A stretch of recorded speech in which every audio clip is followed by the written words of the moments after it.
Ah, I remember you.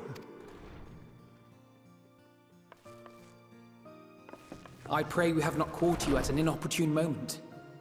We wanted to offer our thanks for your kind words in the forum.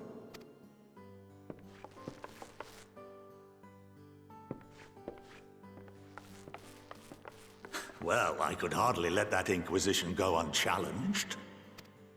I've always believed that curiosity should be nurtured, not stifled. Thankfully, a majority of my colleagues agreed. A slender majority, aye, but a majority nonetheless.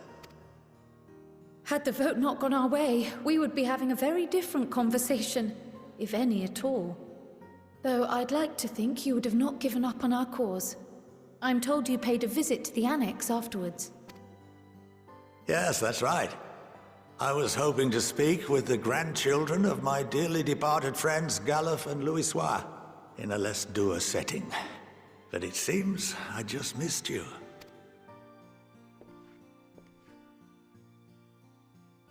I still can't believe how much you've grown. If only your grandsires could have seen the way you presented yourselves to the Forum. Why, it fair brought a tear to my own eye. You must have the patience of a saint, putting up with this lot and their antics. Never mind Montoya's prize student. Luckily, I know a thing or two about managing unruly younglings. If you ever need advice, don't hesitate to ask.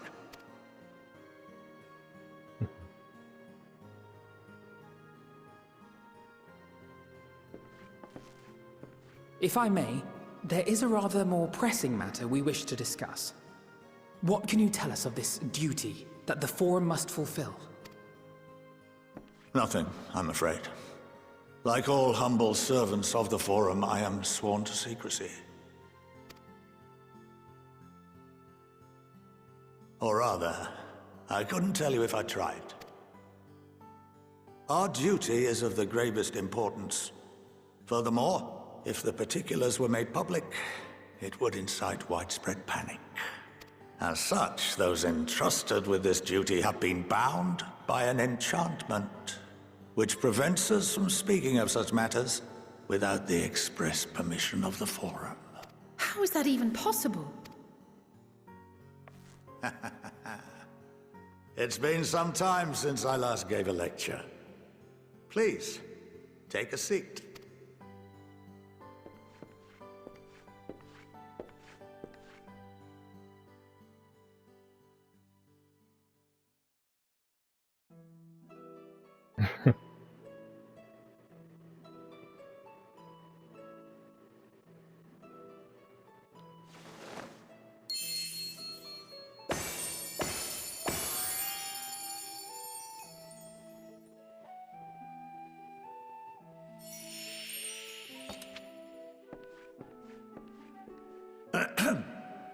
We shall begin by reviewing the fundamentals of etherology. The ether, which imbues us with life, can be categorized into three forms. Two are of the incorporeal sort, the soul, and the memory. Can anyone tell me the third?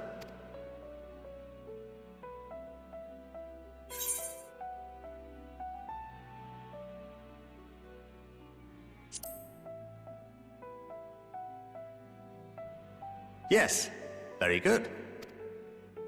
This is the form with which the layman is most familiar. Consumed by even the simplest of daily activities, and replenished by the food and drink that sustain us, this form of ether is in constant flux. In contrast, the ether that comprises the soul is rarely subject to dramatic change. The same can be said for memory, as the two are intrinsically linked.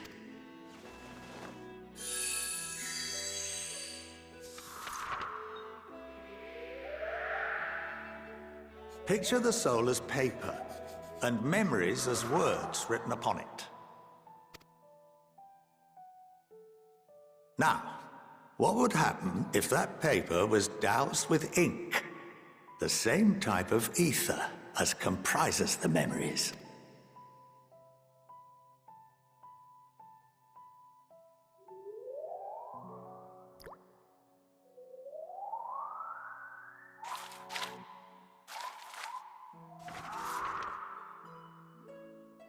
it would blot out everything that was written. Precisely. We would be unable to recall the memories, and any activities that depend upon them would be hindered as well. In fact, this exact phenomenon was observed on a vast scale not so long ago. And what might that have been?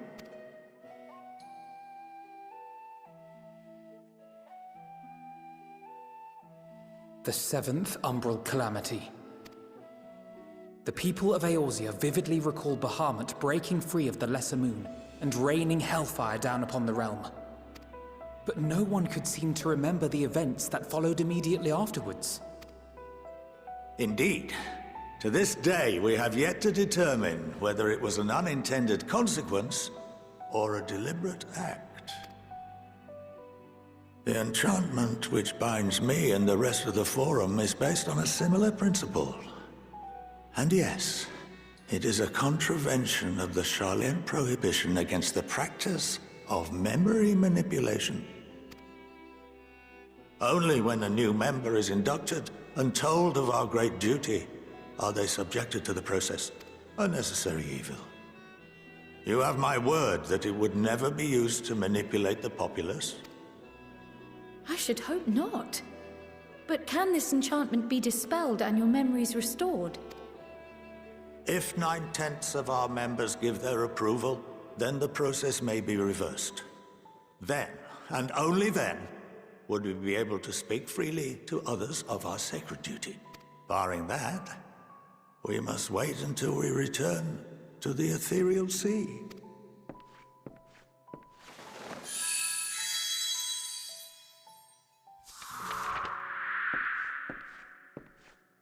For there we will be purified, the blots upon our souls washed clean.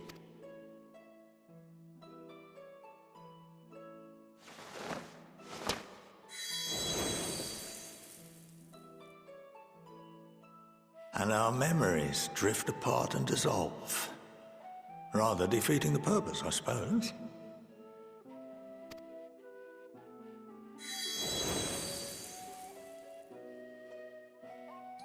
But there are those memories that are indelibly etched upon our souls, some believe.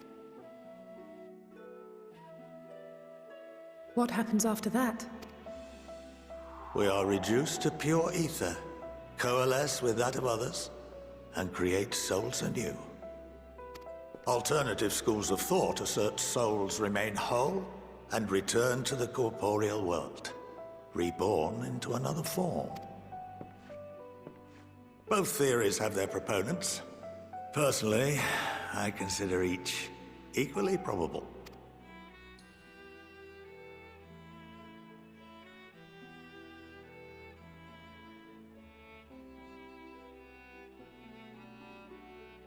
Well, I think that's enough education for today, now that I've given you some food for thought.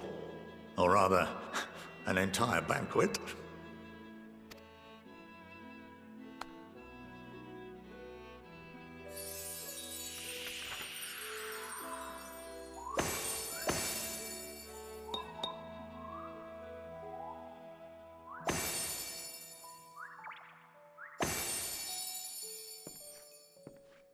I would remind you that although I'm unable to assist you with certain matters, the resources at my disposal may still be of use to you.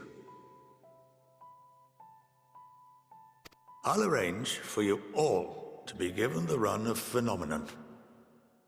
Of course, as associate to our alumni and the students of Baldessian, this privilege is extended to you as well, my friend. Oh, and I suggest you speak with Ki Aliapo. She's well known among the artisans of Sharlayan, and her network of contacts may prove useful in your search for knowledge. I wish you all the best in your pursuits, wheresoever they may take you.